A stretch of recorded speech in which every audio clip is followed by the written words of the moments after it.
Bien le bonjour, bon lundi 19. Alors je vais faire la suite vite fait là de la serre parce que j'ai avancé plus vite que je le pensais. Grâce à mon fils qui est venu me donner un coup de main dimanche. Donc puis je remercie aussi Daniel là, pour ses portes vitrées parce que c'est vrai que ça a été bien pratique.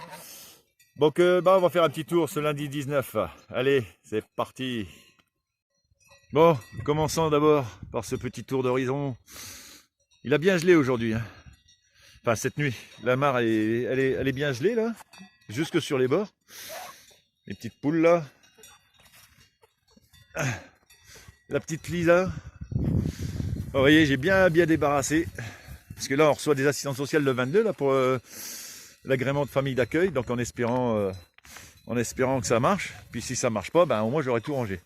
Alors le seul souci que ma femme a là avec moi, c'est que voilà, le potager, comme je le fais d'une façon un peu plus naturelle, donc pas organisé du tout, elle dit c'est le bordel. Je leur expliquerai aux assistantes sociales. Bon, à part ça, je vais le virer ça.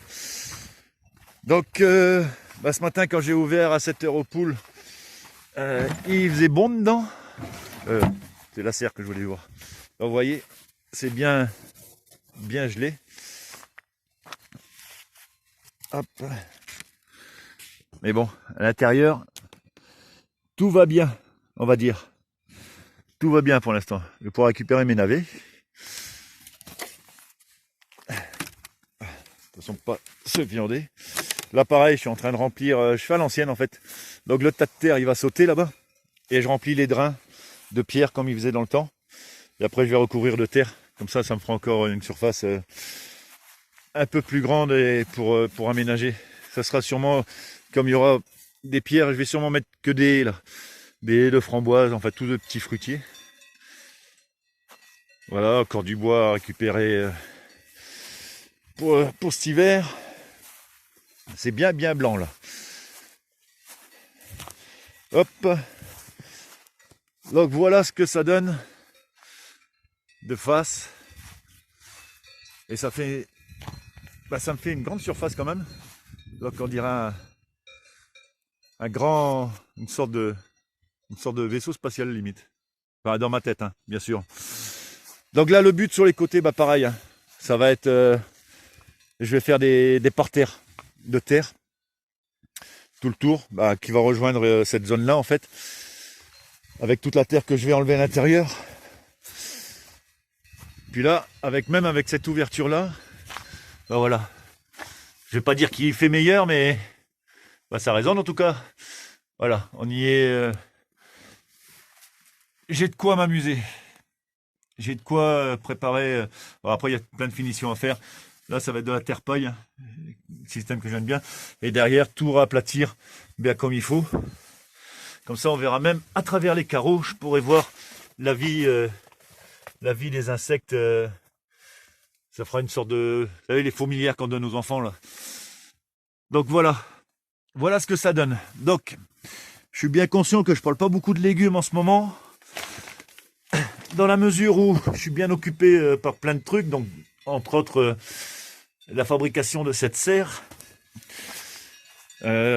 Forcément, là-bas, j'avais fait des petites lignes de potager, mais les poules ont tout recouvert de paille. Donc, dans un sens, tant pis. Ça sera peut-être... les graines pousseront quand même. Et puis là, ouais, c'était la conception de cette serre. Donc je vous dis, fignolez bien les côtés, rafistolez bien la bâche comme il faut. Mais voilà, je sais que j'ai un bon terrain pour m'amuser pour l'année prochaine, pour préparer tout ce qu'il faut. Donc voilà ce petit potager hivernal, parce que là on est bien en hiver. C'est vraiment magnifique, hein, parce qu'on aurait presque des limites dans les Alpes. Et puis le but, voilà, tout encore débarrasser tout au long de l'hiver, préparer mes zones, laisser reposer le terrain comme il faut. Et puis je crois que je vais être un peu moins stratège que l'année dernière quand même. Je vais me laisser aller comme la première année en fait. La toute première année. Voilà, on va essayer de moins réfléchir et moins juste s'amuser. Donc ici j'ai aussi un tas de terre à enlever dès que j'ai viré tout le bois. Le tas de terre là-bas, ouais. Et la mare, l'agrémenter un peu mieux par contre pour qu'elle soit un peu plus visible. Bon ça je vais le récupérer. Et puis ouais, puis je vous dis, cette serre là, Donc pour répondre à quelqu'un qui m'a dit si je creuse j'aurai de l'eau en cas de pluie, non, parce qu'en fait l'eau va partir sur les côtés et il faut que j'arrive à creuser au moins un bon 1 mètre, 1 mètre, 1 mètre 50, voir si je peux 2 mètres. Mais bon, je vais tomber sur l'eau, ça c'est sûr. Donc pour l'instant on va faire comme ça, on va la fermer. Et puis on va voir ce que ça va donner. Je vais pouvoir y rentrer tous mes plants, mes boutures d'arbres. Déjà ils seront à l'abri, d'arbustes. Et puis bah, commencer à faire des semences hivernales, on va dire. Voilà, voilà les amis. Mes fraisiers aussi, là, va falloir que je départage tout ça. Bon, mais bon là on arrive hein, dans la période de dormance, on va dire. Enfin pour moi. Et puis au fur et à mesure, hein, ça va être de mieux en mieux. Ça commence à voir, il y a les petits arbustes là. Mon petit figuier là, je vais le protéger. Il y a un petit pommier là-bas. Donc ouais, on va dire que tout se passe pour le mieux pour moi. Donc bah, dès que j'avance sur la serre, eh ben, je montre ça au fur et à mesure. Voilà, voilà. Bon, bah, écoutez, je vous embrasse tous bien fort. Et puis voilà, la prochaine, ça sera sûrement samedi. J'espère avoir avancé un peu dans l'aménagement de la serre. Allez, je vous embrasse, bisous, bye.